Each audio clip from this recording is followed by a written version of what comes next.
जय हिंद दोस्तों, कैसे हो आप सभी लोग। उम्मीद है मस्त और बिंदास होंगे और अपनी पढ़ाई को जबरदस्त तरीके से कर रहे होंगे। अपना जो ज्योमेट्री के अंदर कॉन्सेप्ट चला है वो क्वाड्रिलेटरल में जो चौथा टाइप है अपना रोम्बस, उनके जो कॉन्सेप्ट हैं, उनके जो बेसिक हैं कि रोम्बस क्या है, रोम्बस के बेसिक जो की पॉइंट्स हैं वो क्या है, वो सारे के सारे कॉन्सेप्ट अपने कंप्लीट हो चुके हैं। और रोम्बस से जितने भी टाइप के कॉन्सेप्ट बन सकते हैं, मैंने आपसे बोला था कि ज्योमेट्री के अंदर रोम्बस का बिल्कुल बेसिक से एडवांस लेवल तक पढ़ने को आपको मिलेगा। लेकिन इसका जो ज्यादातर यूज होता है वो अपना मेंसुरेशन में होता है, यानी कि आपको ज्यादातर जो क्वेश्चन होंगे वो मेंसुरेशन में प्रैक्टिस करने के लिए मिलेंगे। लेकिन यहाँ पर जो थ्योरी से रिलेटेड जो क्वेश्चन होते हैं, जितने भी टाइप की लैंग्वेज से क्रिएट होंगे, वो सारे के सारे क्वेश्चन मैं आपको प्रैक्टिस भी कराऊंगा और उनके अंदर के कॉन्सेप्ट को कैसे आपको ऑब्जर्व करना है वो सारी टेक्निक बेस्ट अप्रोच के साथ मैं आपको सिखाने की कोशिश करूंगा। उम्मीद है आप सभी लोगों को अभी तक जितना भी रोम्बस का बेसिक बताया गया है, जो भी मैंने आपको कॉन्सेप्ट बताए हैं, वो सारे के सारे कॉन्सेप्ट आपने बहुत अच्छे से कंप्लीट किए होंगे। क्योंकि मैंने आपको जो रोम्बस था, मैंने कहा था क्वाड्रिलेटरल का आपका चौथा टाइप है और चौथा कॉन्सेप्ट भी कह सकते हो। इस चौथे कॉन्सेप्ट को मैंने प्रॉपर तरीके से समझाया था, इसके जो कॉन्सेप्ट बन सकते थे उन कॉन्सेप्टों को समझाया था। और मैंने आपको क्या बताया था कि इन कॉन्सेप्टों से रिलेटेड जो क्वेश्चन है वो लास्ट ईयर के एग्जाम्स में कैसे पूछे गए, इन सारे क्वेश्चनों को मैंने बहुत अच्छे से आप लोगों को प्रैक्टिस करवाया है, बेस्ट अप्रोच के साथ करवाया है। मैंने हर एक क्वेश्चन के अंदर के कॉन्सेप्ट को कैसे आपको ऑब्जर्व करना है वो सारी की सारी थ्योरी विद प्रैक्टिस के साथ मैंने विद प्रूफ के साथ आपको प्रैक्टिस करवाई है।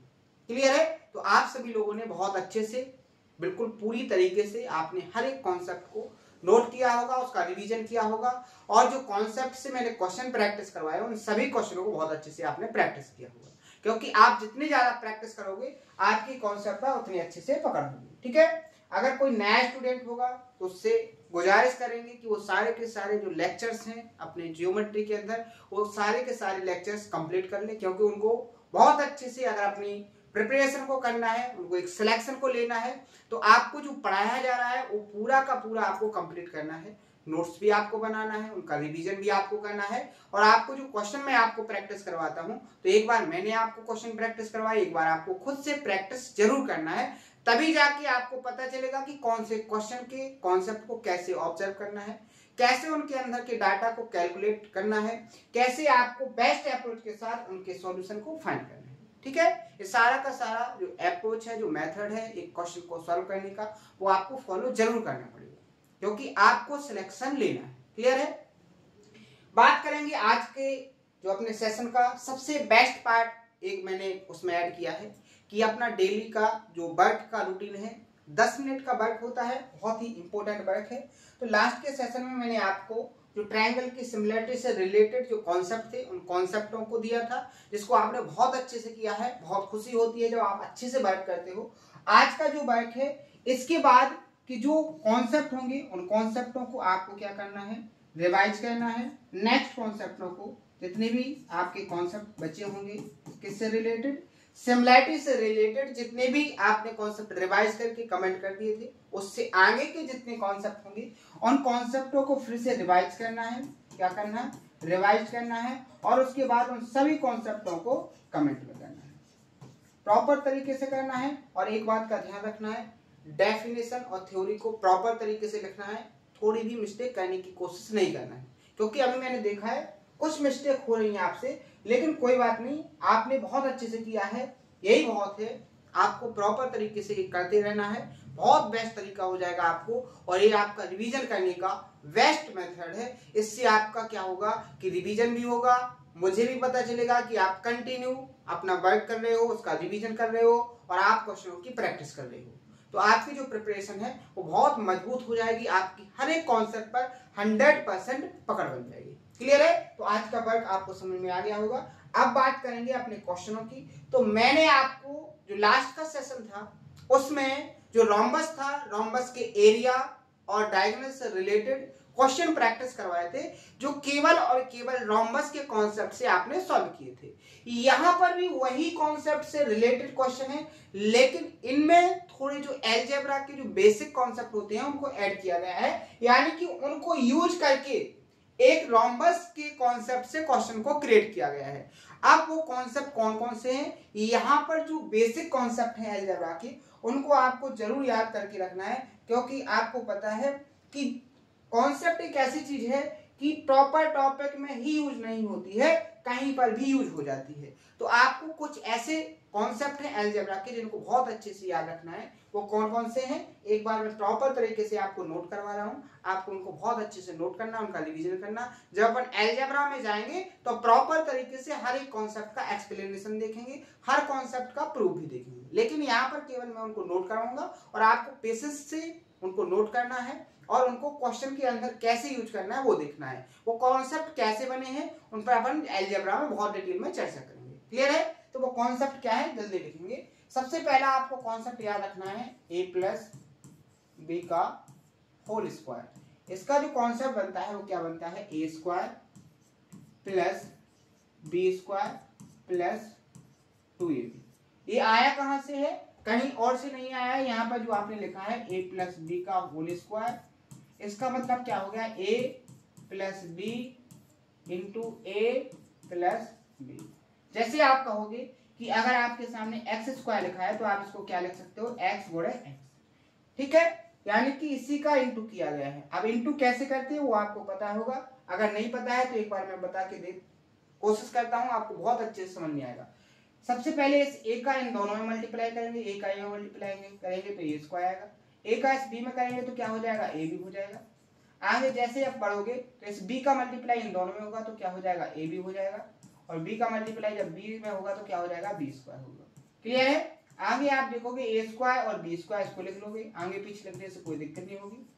ठीक है, A square plus B square, एक ए बी आपका ए हो गया, एक ए बी ए हो गया, तो कितना हो जाएगा, ए बी 2ab, कितना हो जाएगा 2ab। यही मैंने कॉन्सेप्ट आपका यहाँ पर लिखा है, तो आपको समझ में आ जाना चाहिए कि ये जो कॉन्सेप्ट है वो कैसे बना है। क्लियर है? सबसे पहला बेसिक कॉन्सेप्ट है अलजेब्रा का, ये आपको बहुत अच्छे से याद रखना है। अभी क्वेश्चन के अंदर यूज होगा जिसमें आपको पता चलेगा कि इस कॉन्सेप्ट से आपके क्वेश्चन कैसे सॉल्व हो रहे हैं। क्लियर है? दूसरा जो कॉन्सेप्ट है उसको नोट करो, a माइनस बी का होल स्क्वायर। इसकी जो वैल्यू होती है वो क्या होती है, A square plus B square minus 2ab। इन दोनों में केवल इतना डिफरेंस है कि यहाँ प्लस आएगा प्लस वाले में और माइनस वाले में यहाँ माइनस आएगा। क्लियर है? कैसे आएगा वो आप इस मेथड से इसको मल्टीप्लाई करके देख सकते हो, आपका आंसर आ जाएगा। क्लियर है? तीसरा आपको कॉन्सेप्ट याद रखना है अलजेब्रा के अंदर कि ए स्क्वायर माइनस बी स्क्वायर है, तो यहाँ पर कॉन्सेप्ट बनता है ए प्लस बी, एक बार प्लस में और एक बार क्या होता है यहाँ पर इंटू माइनस में। क्लियर है? बहुत ही इंपॉर्टेंट कॉन्सेप्ट है, कहीं भी यूज हो जाएगा। अगर आपको कोई आते हैं अलजेब्रा के तो बहुत आसान हो जाएगा आपको क्वेश्चन को सॉल्व करना। क्लियर है? एक कॉन्सेप्ट और है, अगर आपको x प्लस वाई की वैल्यू k दी गई है और आपको x माइनस वाई की वैल्यू b दी गई है, तो यहां से आप दो वैल्यू को निकाल सकते हो, x की वैल्यू को भी निकाल सकते हो, y की वैल्यू को। जब आप इन दोनों इक्वेशन को, मान लीजिए इक्वेशन 1 है, इक्वेशन 2 है, यहां पर अगर आप दोनों इक्वेशन को ऐड करोगे तो जो वैल्यू निकलेगी वो आपकी बड़ी वाली वैल्यू निकलेगी। जैसे मान लीजिए यहाँ k और p के प्लेस पर आपने क्या मान लिया, यहाँ इनकी वैल्यू 8 है और यहाँ इनकी वैल्यू 5 है, तो यहाँ पर आपको जो वैल्यू मिलेगी वो क्या वैल्यू क्या मिलेगी, अगर आप इन दोनों इक्वेशन को ऐड करोगे यानी कि जोड़ोगे तो क्या हो जाएगा, x और x 2x, यहाँ से y क्या हो जाएगा आपका कैंसिल हो जाएगा और 8 और 5 13 हो जाएगा। तो यहाँ से x की जो वैल्यू मिलेगी वो क्या मिलेगी, 13/2 यानी कि 6.5। ठीक है? क्लियर है? आप यहाँ पर देखोगे आपको यहाँ से जो x की वैल्यू मिली है वो क्या मिल गई है, यहाँ से देखो ये जो x की वैल्यू है अपन इसको साइड में खिसका देंगे, ये आपको x की वैल्यू यहाँ पर ऐड करने पर कितनी मिल गई, 6.5। लेकिन यहाँ पर अगर आप क्या करते हो, इस इक्वेशन को माइनस करते हो, अगर आप माइनस करोगे तो आपको पता चलेगा, यहाँ देखो यहाँ पर x प्लस वाई और x माइनस वाई, अगर आप इन इक्वेशन को क्या करते हो, माइनस करते हो, तो यहाँ से क्या हो जाएगा, साइन चेंज हो जाएगा, ये प्लस का हो जाएगा और ये माइनस का हो जाएगा। तो यहाँ से आप देखोगे ये कैंसिल हो जाएगा, ये हो जाएगा 2y, क्या हो जाएगा 2y। यहाँ पर आपका क्या बचेगा, 8 में से 5 जाएगा, कितना बचेगा आपका 3, y बराबर क्या हो जाएगा यहाँ पर 3/2, यानी कि जब सॉल्व करोगे तो y की वैल्यू कितनी आएगी, 1.5। तो यहां से आपको ध्यान देना है कि जब भी आपको दो लीनियर इक्वेशन का मतलब होता है रेखिक समीकरण, जब भी आपको दो रेखिक समीकरण दिए जाएंगे, अगर आप उनको ऐड करोगे तो बड़ा वाला मान निकलेगा, और अगर उनको डिफरेंस करोगे तो आपको छोटी वाली वैल्यू मिलेगी। क्लियर है, समझ में आ जाना चाहिए। तो ये अलजेब्रा के इंपॉर्टेंट कॉन्सेप्ट हैं, इनको यूज करके रोम्बस के अंदर क्वेश्चन को क्रिएट किया गया है। उन क्वेश्चनों को कैसे सॉल्व करना है बेस्ट तरीके से मैं आपको सॉल्यूशन उनके प्रोवाइड करवा रहा हूं, बहुत ध्यान से देखना है। जैसे आप देखो इस क्वेश्चन को लॉजिकल तरीके से क्वेश्चन को क्रिएट किया गया है। आप ऐसे क्वेश्चनों को अगर बेसिक कॉन्सेप्ट आपको पता नहीं है तो बहुत टाइम में इनको सॉल्व कर पाओगे, और अपने एग्जाम में जो आपको क्वेश्चन अटेम्प्ट करने थे उन क्वेश्चन को अटेम्प्ट करने से क्या हो जाओगे, पीछे हो जाओगे। ठीक है, क्योंकि अगर आपको बेस्ट तरीके से सारे के सारे क्वेश्चन आपको अटेम्प्ट करना है एग्जाम में, तो आपको बहुत अच्छे से हर एक कॉन्सेप्ट आना चाहिए। जैसे इस क्वेश्चन के अंदर देखो क्या पूछा गया था कि किसी समचतुर्भुज का परिमाप 2p है। परिमाप का मतलब क्या होता है, रोम्बस की चारों साइड्स का सम। अब रोम्बस की चारों साइड्स इक्वल होती हैं, यानी अगर उसकी साइड a है, अगर रोम्बस की साइड स्मॉल a है तो 4a की जो वैल्यू है वो किसके बराबर दी गई है, यहाँ पर 2p के बराबर। अगर रोम्बस की साइड a की वैल्यू की बात करेंगे तो यहाँ पर क्या आ जाएगा, p/2। क्लियर है, रोम्बस की जो साइड है वो कितनी आ गई, p/2। आगे देखो विकर्णों का योगफल कितना दिया है, m। विकर्णों जो डायगोनल्स हैं उनका सम कितना दिया गया है, m दिया गया है। यानी कि मान लीजिए d1 और d2 दो डायगोनल हैं, तो इनकी वैल्यू का सम कितना दिया गया है, इनकी जो वैल्यू का सम है वो कितना दिया है, m दिया है। आगे देखो आपको जो फाइंड करना है इसका एरिया फाइंड करना है। बात करेंगे एरिया का मतलब क्या होता है, 1/2 दोनों डायगोनल का मल्टीप्लाई, इसकी वैल्यू आपको फाइंड करनी है। क्लियर है, ध्यान से देखेंगे, जो आपको कंडीशन, जो आपको कॉन्सेप्ट पता है उन्हीं कॉन्सेप्टों से और जो आपको डाटा दिया गया है इसी की हेल्प से आपको क्वेश्चन का सॉल्यूशन फाइंड करना है, यानी कि जो आपका रोम्बस है उसका एरिया फाइंड करना है। सबसे पहले तो आप देखो यहाँ पर अगर आपको डायगोनल्स दिए गए हैं और साइड दी गई हैं तो इनमें एक रिलेशन होता है। रिलेशन क्या होता है, रिलेशन कहता है कि डायगोनल का आधा का स्क्वायर का सम, क्या करो, जो डायगोनल दिए गए उनकी आधे का स्क्वायर का सम किसके बराबर होता है, साइड आपकी क्या है, p/2 के होल स्क्वायर के बराबर होती है। अगर आप इसको सॉल्व करोगे तो यहां से आपको क्या मिलेगा, d1 का स्क्वायर प्लस d2 का स्क्वायर, ये बराबर हो जाएगा p स्क्वायर के बराबर। कैसे, आप देखो यहाँ पर 4 आएगा, यहाँ पर 4 आएगा, एलसीएम लेंगे 4 आएगा तो इसके नीचे 4 से 4 क्या हो जाएगा, कैंसिल, तो ऊपर बचेगा d1 का होल स्क्वायर प्लस d2 का होल स्क्वायर बराबर क्या हो जाएगा आपका p स्क्वायर। क्लियर है, यहां तक किसी को कोई डाउट नहीं होना चाहिए। आगे बढ़े, आप देखो आपको पता चल गया यहाँ पर d1 प्लस d2 की वैल्यू m हो गई, d1 square plus d2 square की वैल्यू आपको p स्क्वायर हो गई। आपको फाइंड करना है 1/2 d1 इंटू d2 की वैल्यू। कैसे पता चलेगी, तो यहाँ पर अब आपका जो लगना है वो अलजेब्रा फॉर्म लगना है।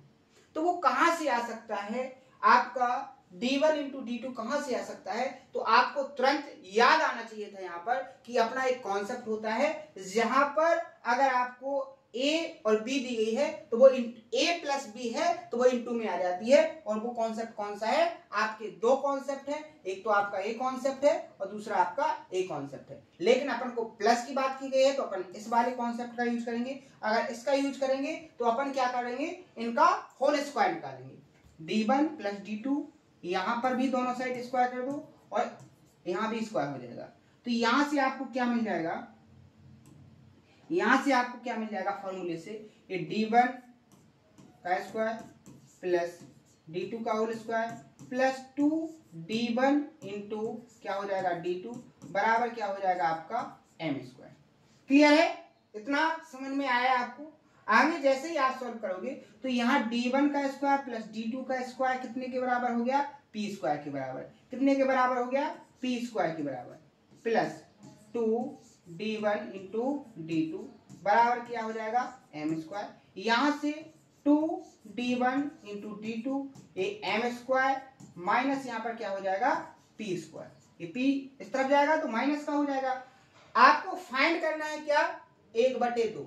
यहाँ आपका आया क्या है 2d1/d2।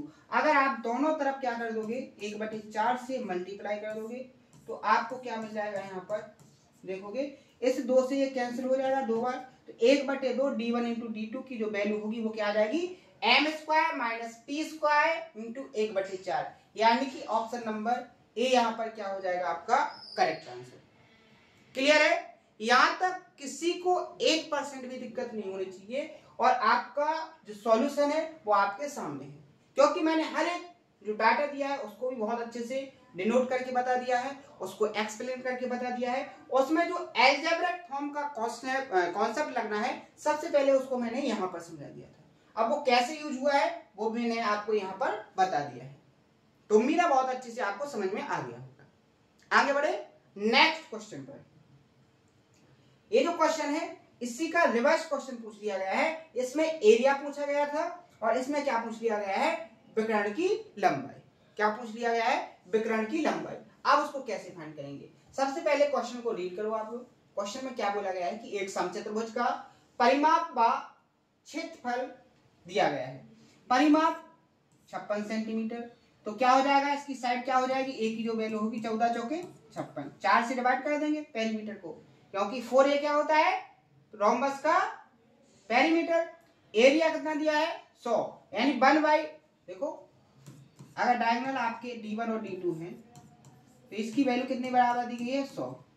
अगर बात करेंगे यहाँ से d1 और d2 की, तो यहाँ से क्या हो जाएगा आपका, यहाँ से क्या हो जाएगा आपका 200, कितना हो जाएगा 200। क्लियर है? अब आप देखो यहाँ पर आपको साइड पता है और डायगोनल का मल्टीप्लाई पता है, तो यहाँ से आप निकाल क्या सकते हो, यहाँ से सबसे पहले डायगोनल और साइड में रिलेशन देखो क्या हो जाएगा। यहाँ पर जो डायगोनल और साइड में रिलेशन बनता है वो क्या बनता है, d1 का होल स्क्वायर प्लस d2 का होल स्क्वायर, ये बराबर होता है आपका 4a के स्क्वायर जो साइड होती है, इसी के बराबर होता है। देखो कहां पर मैंने यहाँ आपको एक्सप्लेन किया था, क्योंकि कॉन्सेप्ट आप रिवाइज करोगे तो आपको सारा याद रहेगा, अगर उनका रिवीजन नहीं करोगे तो आपको प्रॉब्लम आएगी। अब जैसे कोई कॉन्सेप्ट यूज होता है वो पहले हो गया है और अगर आपको याद नहीं है तो मैं उसको इसलिए बता देता हूं कि आप कहीं ये तो ना समझो कि वो अपने आप कहीं से बना दिया गया है। देखो यहाँ पर मैंने आपको एक्सप्लेन किया था, इसका प्रूफ भी दिया था। क्लियर है? तो यहाँ आपको ये याद रखना था। अब इस कॉन्सेप्ट से देखो क्वेश्चन यहाँ पर क्रिएट किया गया है और आपको यहाँ पर समझना चाहिए कि आपने जो कॉन्सेप्ट समझा है उससे कैसी लैंग्वेज का क्वेश्चन क्रिएट होता है। ठीक है, यहाँ पर आपको समझ में आ गया। अब यहाँ पर देखो आपको क्या पता चल गया कि d1 square plus d2 square की जो वैल्यू है 4 गुणे a की वैल्यू क्या है 14, 14 का स्क्वायर करेंगे क्या हो जाएगा 196, क्या हो जाएगा 196। तो यहाँ से d1 का स्क्वायर प्लस d2 का होल स्क्वायर, इसकी जो वैल्यू आएगी तो क्या हो जाएगा 4 छक्के 24, 4 9 36 38, 3 4 3 7, यानी वैल्यू हो जाएगी d1 जो डायगोनल्स हैं उनकी स्क्वायर का जो सम है वो कितना हो गया आपका 784, कितना हो गया 784। अब आपको फाइंड करना है यहाँ पर जो बड़ा विकर्ण है उसकी लंबाई क्या है, जो आपका जो बड़ा विकर्ण है इसके विकर्णों की लंबाई का योग, इनके विकर्णों की लंबाई का योग, यानी कि d1 प्लस d2 की आपको वैल्यू को फाइंड करना है। क्लियर है? यही फाइंड करना है कि नहीं करना है?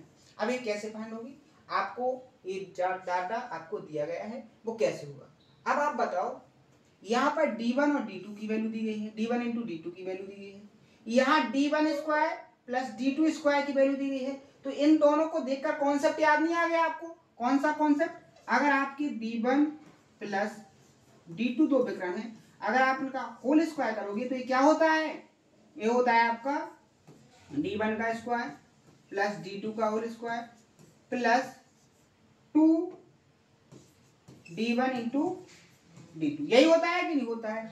अब इस कॉन्सेप्ट से आप देखो इसमें वैल्यू पुट कर दो, वैल्यू पुट करोगे तो d1 का स्क्वायर प्लस d2 का स्क्वायर, इसकी वैल्यू कितनी हो गई 784, कितनी हो गई 784 प्लस d1 इंटू d2 की वैल्यू कितनी है 200, 200 का 2 में मल्टीप्लाई करेंगे तो कितना हो जाएगा 400, कितना हो जाएगा 400। यहां से देखो d1 प्लस d2 का होल स्क्वायर की जो वैल्यू आ गई वो 784 प्लस 400 यानी कि 1184।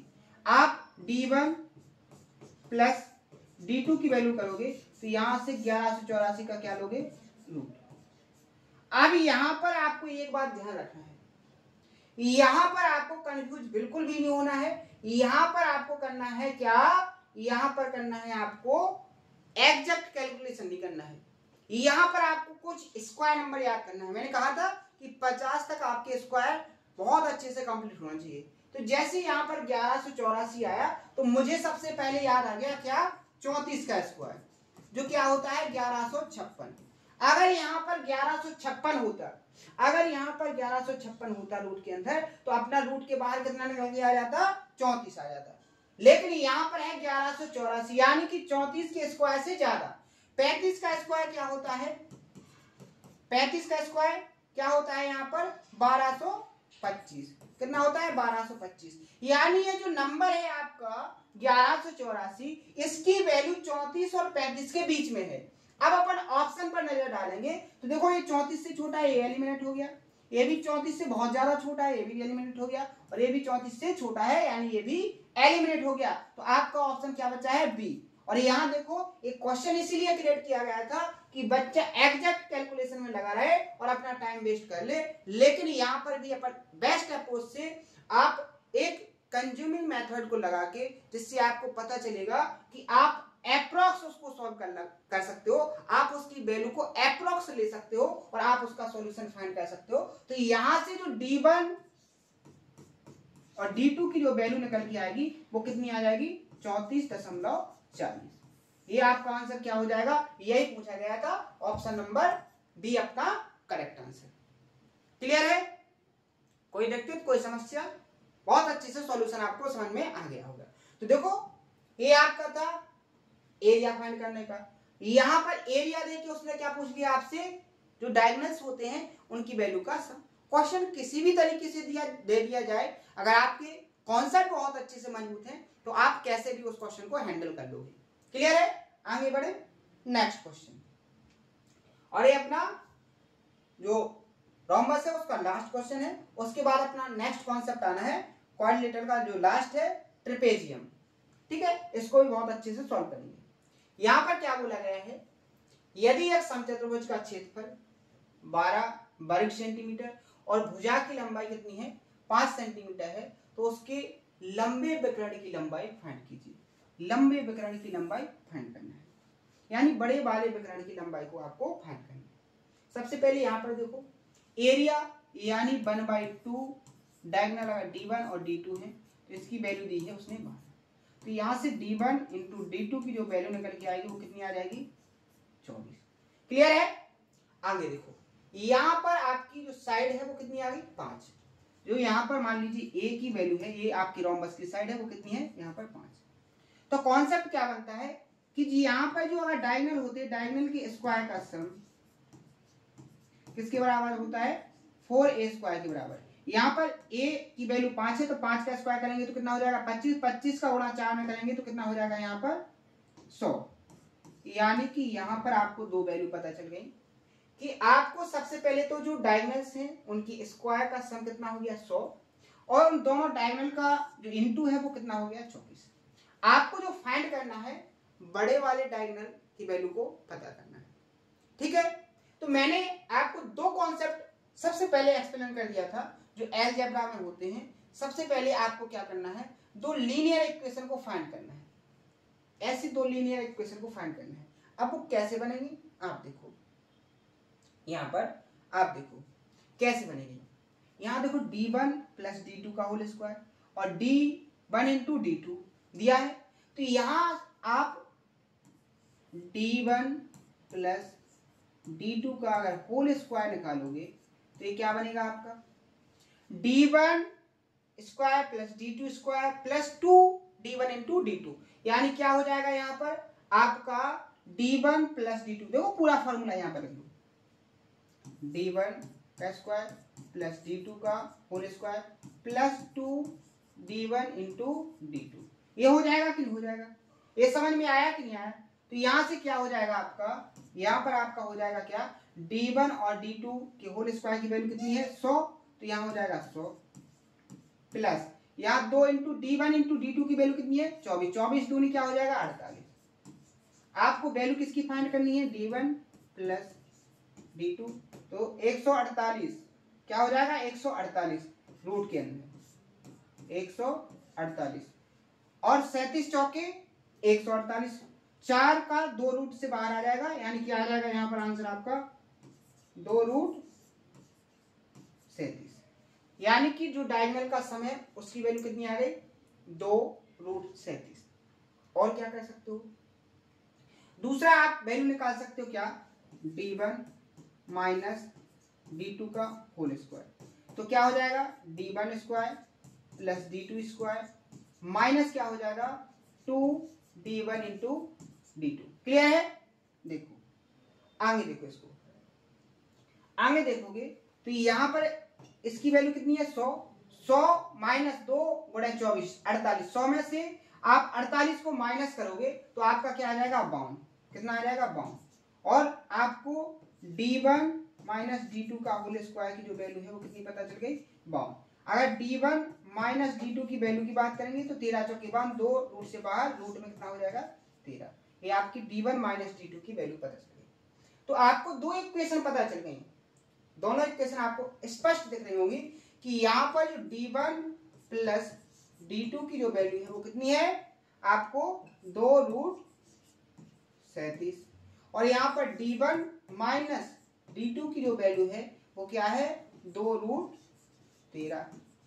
आपको बड़े वाले डायगोनल की वैल्यू फाइंड करना है तो मैंने सबसे पहले एक्सप्लेन किया था, जब भी आपको दो लीनियर इक्वेशन दी गई हो और जब उनको सॉल्व करना है, अगर आप उनको ऐड करोगे तो आपको बड़ी वाली वैल्यू मिलेगी, और अगर आप माइनस करोगे तो आपको छोटी वाली वैल्यू। तो इनको बड़ी वाली वैल्यू फाइंड करना है, ये आपके d1 d2 क्या है, डायगोनल। तो जो बड़ा डायगोनल होगा उसकी वैल्यू फाइंड करना है, तो दोनों इक्वेशन को क्या करेंगे, अपन ऐड करेंगे। तो यहाँ क्या हो जाएगा, 2d1, ये d2 से d2 कैंसिल हो जाएगा, यहाँ पर क्या आ जाएगा, 2 कॉमन आ जाएगा, यहाँ क्या हो जाएगा, रूट 37 प्लस रूट 13, 2 से 2 कैंसिल, d1 की जो वैल्यू आ जाएगी रूट 37 प्लस रूट 13। ये अपना क्या हो जाएगा आंसर, ऑप्शन नंबर ए यहाँ पर क्या हो जाएगा आपका ऑप्शन करेक्ट। क्लियर है। तो यहां पर आपने देखा कि इस तरीके के क्वेश्चन आपने कल भी सॉल्व किए थे, इस तरीके की लैंग्वेज के क्वेश्चन आपने कल भी सॉल्व किए थे कि आपको डायगोनल दिए जाते थे, आपको साइड दी जाती थी और आपसे एरिया पूछा जाता था।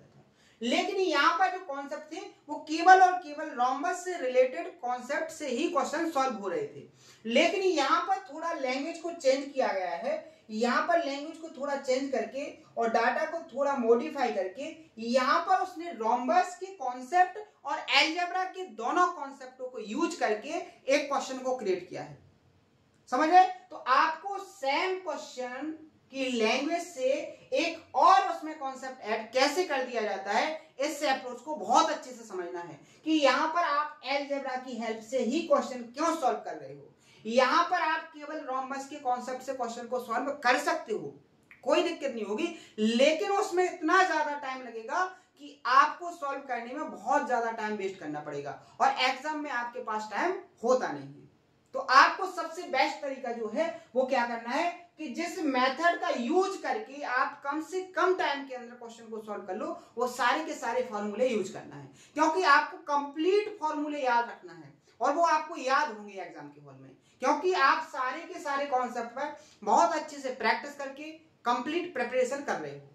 आप ना तो कोई कॉन्सेप्ट छोड़ रहे हो, ना ही आप कोई थ्योरम छोड़ रहे हो, ना ही आप किसी कॉन्सेप्ट का प्रूफ छोड़ रहे हो, हर एक प्रूफ हर एक कॉन्सेप्ट को कंप्लीट कर रहे हो। उस पर जितने भी टाइप के लैंग्वेज के क्वेश्चन एग्जाम्स में आए हैं या आगे कैसे आ सकते हैं, उन सभी क्वेश्चनों की प्रैक्टिस कर रहे हो। तो आप किसी भी कॉन्सेप्ट को कहीं पर यूज कर लो जो आपके लिए हेल्पफुल होगा, आप उस कॉन्सेप्ट को यूज कर सकते कि नहीं कर सकते, यहाँ पर किसी को दिक्कत नहीं होना चाहिए। आपको ये माइंड से बिल्कुल निकाल देना है कि हम ज्योमेट्री पढ़ रहे हैं तो ज्योमेट्री के ही कॉन्सेप्ट आपको याद होने चाहिए, आपको अलजेब्रा भी आना चाहिए, आपको नंबर सिस्टम भी आना चाहिए, आपको ट्रिग्नोमेट्री भी आना चाहिए। आपके जो भी कॉन्सेप्ट यूज होंगे वो बेसिक कॉन्सेप्ट आपको पूरे के पूरे कंप्लीट होने चाहिए, क्योंकि इसीलिए तो आपने 1 से लेके 12 तक की जो स्टैंडर्ड क्लासेस हैं इनको कंप्लीट किया, इसीलिए तो कंप्लीट किया कि आपको जो बेसिक नॉलेज है वो कंप्लीट हो। जब आप एक कंपटीशन की लाइन में जाओ तो आपको जब प्रैक्टिस के लिए क्वेश्चन मिले तो आप वहां पर इसका रोना मत रो कि मुझे बेसिक कॉन्सेप्ट आते नहीं है।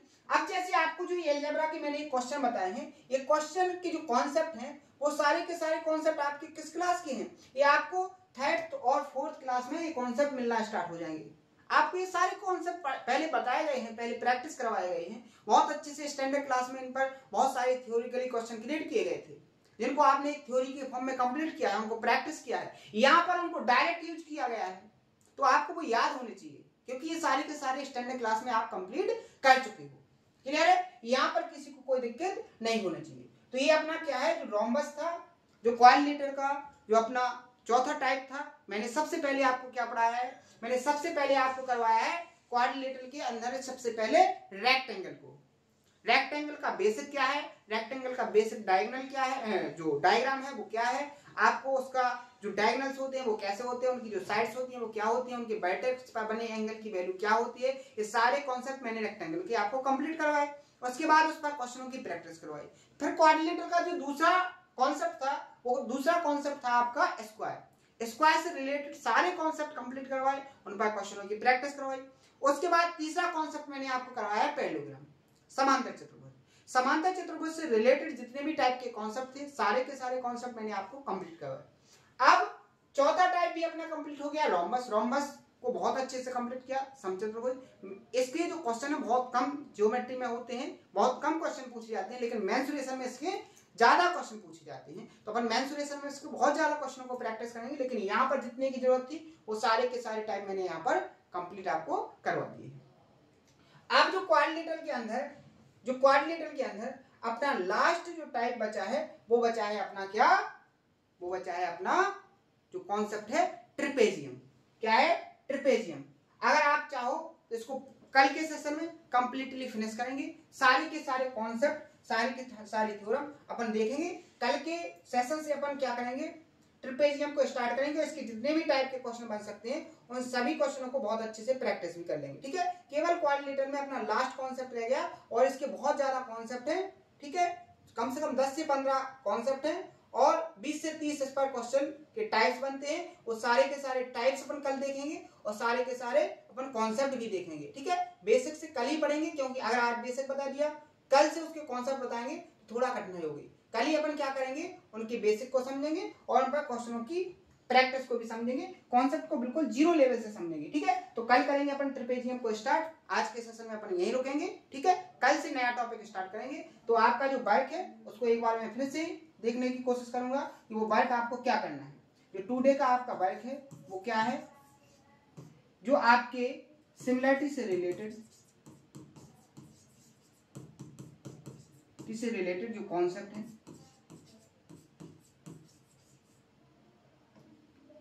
जो आपके कॉन्सेप्ट हैं, जो नेक्स्ट कॉन्सेप्ट हैं, क्योंकि आपने कुछ तो कंप्लीट कर लिए, लेकिन आगे के जो कॉन्सेप्ट बचे हुए हैं उन कॉन्सेप्टों का आपको रिवीजन करना है। उन कॉन्सेप्टों का क्या करना है, रिवीजन। और जैसे ही आपका रिवीजन हो जाए तो उनको क्या करना है, कमेंट करना है। क्लियर है?